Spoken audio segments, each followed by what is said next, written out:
The Big Fuzzy. This is a story that happened long ago in a faraway land covered in snow. The land was called Greenland and still is today. One cold, cold morning, a domed shape rose out of the mist. It was a little house made of ice, an igloo. Someone was coming out the door. It was little Sara with her baby brother, Ivy, strapped to her back. Little Sara's mother was sick and couldn't get out of bed. Sara had to go out and catch some fish for supper or the family would go hungry. "Be safe, brave little Sara," called her mom, "and watch out for polar bears." But as they set off, someone saw them go. Someone big and white and fearsome. Oh, it was so very cold, but little Sara was wrapped up warm as a winter fire. She made her way slowly through the snow until she came to a good place to fish. Little Sara dug a hole in the ice and sank her line and hook. The sun was bright in the sky and baby Ivy was sleeping. But someone was watching, someone big and white and fearsome. Very soon little Sara caught her first fish, but someone big and white and fearsome was creeping up behind her. Someone big and white and fearsome and hungry. Baby Ivy woke up. "Big Fuzzy!" He laughed at the huge furry face.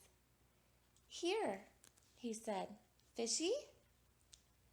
The big white creature was so surprised that he took the fish and gobbled it up. Little Sara caught another fish and another. "Fishies for Fuzzy!" laughed Ivy. The big furry creature gobbled them all up, bones and all. The sky grew darker. Little Sara heard the wind howl. It whipped up the snow and whistled around her ears. She knew it would soon turn into a blizzard. It was time to pack up the fish and go home. But when she turned around, all the fish were gone. Every one. "Naughty Ivy!" cried little Sara. She was very cross. But how could her little brother have eaten all of those fish? He was much too small. Perhaps the seal came by and took them. Now there was nothing for the family to eat. "Big Fuzzy," said Ivy. "Woo, woo," howled the wind. The sky grew darker still. Fish or no fish, little Sara knew they must go at once while they could still see the way home. So little Sara and baby Ivy set off into the blustery evening.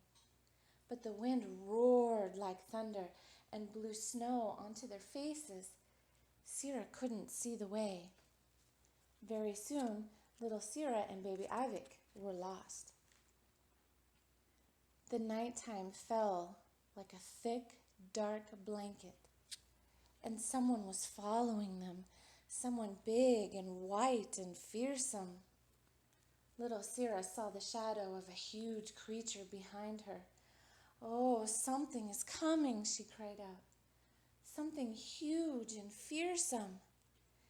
"Big Fuzzy!" cried Ivy.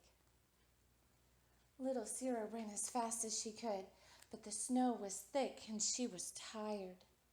Ivy felt heavy like a big sack of potatoes tied to her back. Soon she found herself by an icy cave. "We can hide in here," she said. They were so tired that they fell asleep right away. They didn't hear the big footsteps thundering through the snow. 1, 2, 3.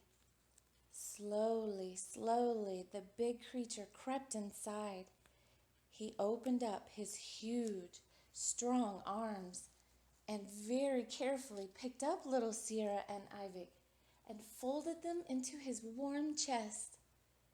Then he ran and ran as fast as he could, over the snowy hills and through the blustery blizzard, all the way back to the igloo.